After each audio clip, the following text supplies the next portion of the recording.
മറ്റൊരു വ്യാപകമായ പ്രചരണം, അത് 1,00,000 കോടിക്ക് മുകളിൽ കുടിശ്ശിക വന്നിരിക്കുന്നു, അത് കൊടുക്കാനുള്ള ബാധ്യതയുണ്ട്. ഇത് വ്യാപകമായി പ്രചരിപ്പിച്ചിരുന്നു. പക്ഷേ പരിശോധിച്ചാൽ കാണാൻ കഴിയുക, ഇതിനെ സാധൂകരിക്കുന്ന കണക്കുകൾ അവതരിപ്പിക്കാൻ സംസ്ഥാന സർക്കാരിന് കഴിഞ്ഞിട്ടില്ല. വ്യാജ പ്രചരണങ്ങൾക്ക് ഒരു കാലപരിധിയുണ്ട്. പക്ഷേ അതിവർക്ക് ബാധകമല്ല. ഒന്ന് തീർന്നാൽ മറ്റൊന്ന് എന്നതാണ് UDFന്റെയും അവരുടെ പാർശ്വവർത്തികളുടെയും തന്ത്രം. ഇതിനെ യഥാർത്ഥ വസ്തുതകൾ അണിനിരത്തി പ്രതിരോധിക്കുക എന്നതാണ് ആവശ്യം. അത്തരമൊരു പ്രവർത്തനത്തിന്റെ ഭാഗമായാണ് വസ്തുതകളുടെ ധവളപത്രം തയ്യാറാക്കിയിരിക്കുന്നത്. പ്രധാനമായും 5 കാര്യങ്ങളാണ് പറയാൻ ഉദ്ദേശിക്കുന്നത്. ഒന്നാമത്തത്, നമ്മുടെ പൊതുമണ്ഡലത്തിലാകെ വ്യാപകമായി പ്രചരിപ്പിക്കപ്പെടുന്ന ഒരു അസത്യമുണ്ട്. അത് 10 വർഷം LDF നാട്ടിൽ ഭരണം നടത്തിയപ്പോൾ സംസ്ഥാനത്തിൻ്റെ ആകെ ബാധ്യതകൾ അനിയന്ത്രിതമായി ഉയർന്നു എന്നതാണ് പ്രചരിപ്പിക്കപ്പെടുന്ന വസ്തുതാവിരുദ്ധമായ കാര്യം. ഇവിടെയാണ് യാഥാർത്ഥ്യം എന്താണ് എന്ന് പരിശോധിക്കേണ്ടത്. അങ്ങനെ പരിശോധിച്ചാൽ ഈ പറയുന്നതിൽ നിന്ന് വ്യത്യസ്തമായ ഒന്നാണ് എന്ന് കാണാൻ കഴിയും. നമുക്കറിയാം, 10 വർഷത്തെ LDF ഭരണകാലത്തിന് മുൻപ് 2011-16 UDF ആയിരുന്നു കേരളത്തിൽ ഭരണം നടത്തിയിരുന്നത്. ആ കാലയളവിൽ സംസ്ഥാനത്തിൻ്റെ കടബാധ്യത 1.93 മടങ്ങാണ് വർദ്ധിച്ചത്. ഇത് 2011-16 കാലത്തെ കണക്ക്. എന്നാൽ 2016-21 കാലയളവിൽ LDF ഗവൺമെൻറ് അധികാരത്തിലിരുന്ന 5 വർഷക്കാലം, ആ ഘട്ടത്തിൽ ഈ കടബാധ്യത 1.93 മടങ്ങ് അതിൽ നിന്ന് കൂടുകയല്ല ചെയ്തത്, അതിൽ നിന്ന് കുറയുകയാണ് ഉണ്ടായത്. 1.86 മടങ്ങായി കുറയുകയുണ്ടായി. ഇത് പിന്നീടുള്ള 2021-26 വർഷമായപ്പോൾ ആ ടേം, ആ കാലയളവിൽ ആ 1.86 നിന്ന് വീണ്ടും ചുരുങ്ങി 1.6 മടങ്ങായി കുറയുന്ന നിലയുണ്ടായി. അപ്പോൾ UDF കാലയളവിൽ 1.93, അതിന് തൊട്ടു പിന്നാലെയുള്ള 5 വർഷം 1.86, പിന്നീടുള്ള 5 വർഷം 1.6. അപ്പോൾ നല്ല കുറവ് ഈ കാര്യത്തിൽ LDF സർക്കാരിൻ്റെ കാലത്ത് ഉണ്ടായി എന്നാണ് കാണാൻ നമുക്ക് സാധിക്കുക. മറ്റൊരു കാര്യം, കടബാധ്യതയും ആഭ്യന്തര വരുമാനവും തമ്മിലുള്ള അനുപാതമാണ്. ഇത് കോവിഡ് കാലത്ത് 38% ഉയർന്നിരുന്നു. എന്നാൽ പിന്നീടുള്ള 5 വർഷം ഈ അനുപാതം ഏകദേശം 34% കുറയുകയുണ്ടായി. ഇത്തരം കണക്കുകൾ പൂർണ്ണമായി മറച്ചു വെക്കുകയാണ് സംസ്ഥാന സർക്കാർ. എന്നിട്ട് അതിനു പകരം 5 ലക്ഷം കോടിയിൽ പരം കടമുണ്ട് എന്നാണ് സർക്കാർ പ്രചരിപ്പിക്കാൻ ശ്രമിക്കുന്നത്. ഇത് ബോധപൂർവം തെറ്റിദ്ധാരണ പരത്താനുള്ള ശ്രമമാണ്.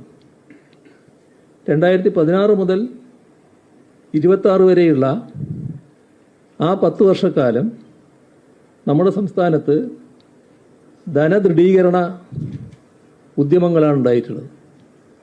അതിനെ മുഴുവനായി താറടിക്കാനുള്ള ശ്രമമാണ് സംസ്ഥാന സർക്കാർ നടത്തുന്നത്. രണ്ടാമത്തെ കാര്യം, കേരളത്തിൽ ധൂർത്താണ് ഒരു ഭാഗത്ത് പ്രചരണം. അതോടൊപ്പം നികുതിയുടെ കാര്യത്തിൽ കെടുകാര്യസ്ഥയായിരുന്നു എന്നൊരു പ്രചരണം.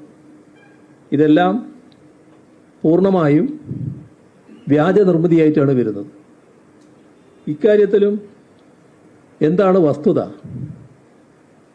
നമ്മുടെ രാജ്യത്തെ പൊതുവായ നില നോക്കിയാൽ സംസ്ഥാനത്തിൻ്റെ റവന്യൂ ചെലവുകളുടെ 60% തനത് റവന്യൂ വരുമാനത്തിൻ്റെ വിനിയോഗത്തിൽ നിന്നാണ്.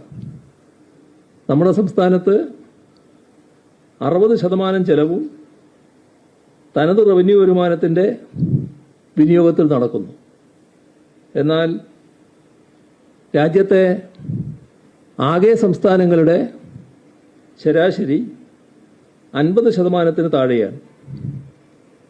കഴിഞ്ഞ 5 വർഷ കാലയളവിൽ തനത് നികുതി വരുമാനം ഇരട്ടിയായി വർദ്ധിപ്പിക്കാൻ നമുക്ക് കഴിഞ്ഞിട്ടുണ്ട്. ഇവിടെ കാണേണ്ട ഒരു കാര്യം, GST ഘടനയിൽ വന്ന മാറ്റങ്ങൾ, അതോടൊപ്പം അഖിലേന്ത്യാ തലത്തിലുണ്ടായ ബോധപൂർവമായ പോരായ്മകൾ, ഇതൊക്കെ നമ്മുടെ സംസ്ഥാനത്തിൻ്റെ നികുതി വരുമാനത്തെ പ്രതികൂലമായി ബാധിക്കുകയുണ്ടായി. ഇതെല്ലാം കഴിഞ്ഞ സംസ്ഥാന സർക്കാരിൻ്റെ തലയിൽ കെട്ടിവെക്കാനുള്ള ബോധപൂർവമായ ശ്രമമാണ് സംസ്ഥാന സർക്കാർ നടത്തുന്നത്.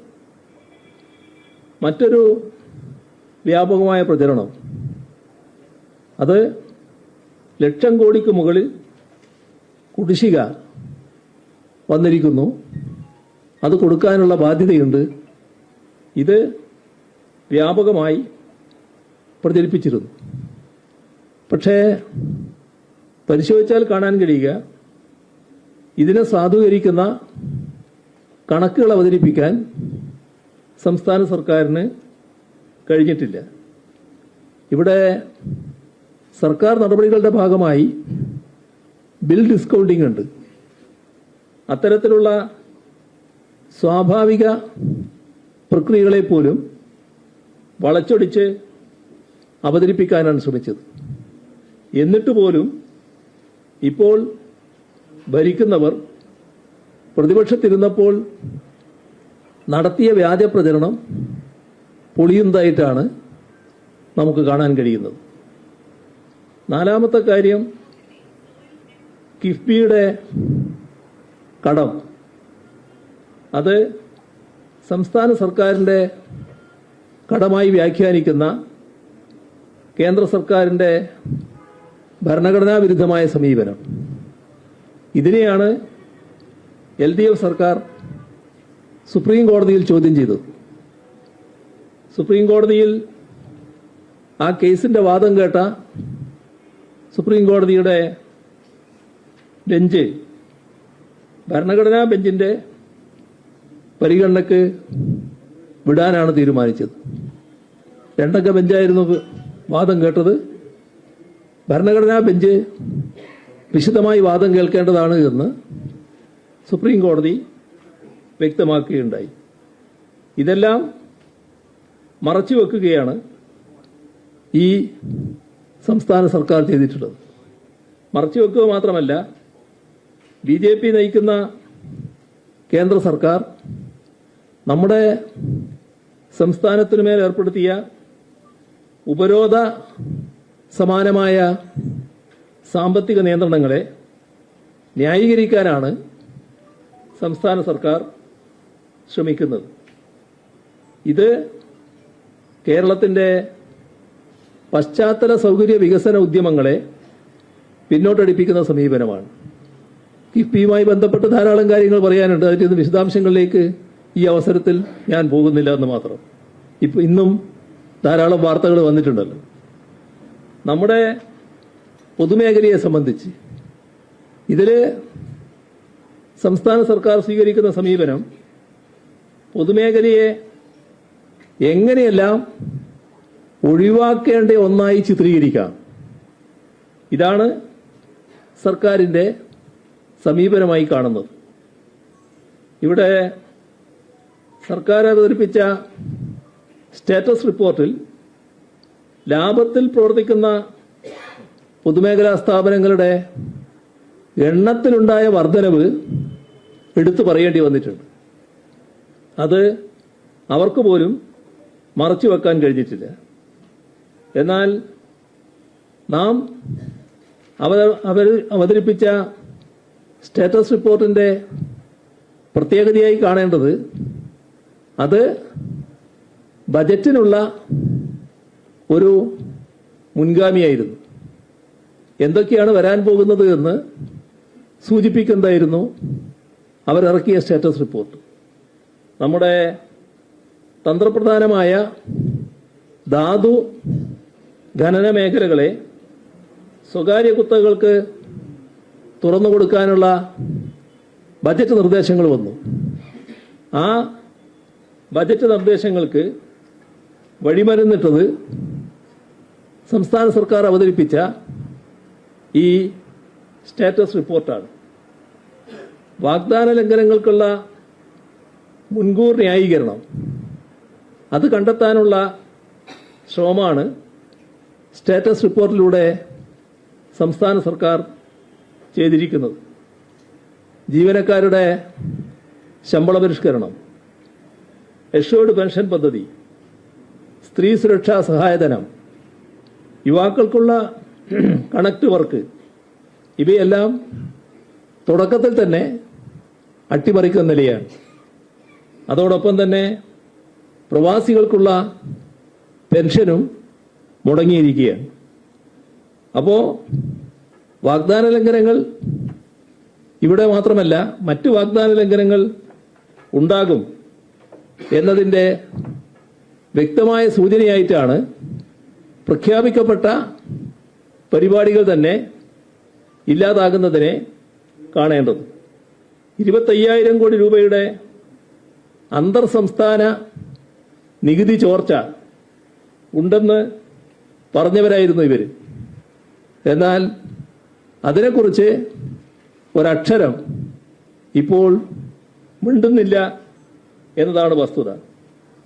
ഇതെല്ലാം കാണിക്കുന്നത് വ്യാജ പ്രചരണങ്ങൾക്ക് ഒരു കാലപരിധിയുണ്ട്. പക്ഷേ അതിവർക്ക് ബാധകമല്ല. ഒന്ന് തീർന്നാൽ മറ്റൊന്ന് എന്നതാണ് UDFന്റെയും അവരുടെ പാർശ്വവർത്തികളുടെയും തന്ത്രം. ഇതിനെ യഥാർത്ഥ വസ്തുതകൾ അണിനിരത്തി പ്രതിരോധിക്കുക എന്നതാണ് ആവശ്യം. അത്തരമൊരു പ്രവർത്തനത്തിന്റെ ഭാഗമായാണ് വസ്തുതകളുടെ ധവളപത്രം തയ്യാറാക്കിയിരിക്കുന്നത്. മറ്റു കൂടുതൽ കാര്യങ്ങളിലേക്ക് ഇപ്പോൾ കടക്കുന്നില്ല.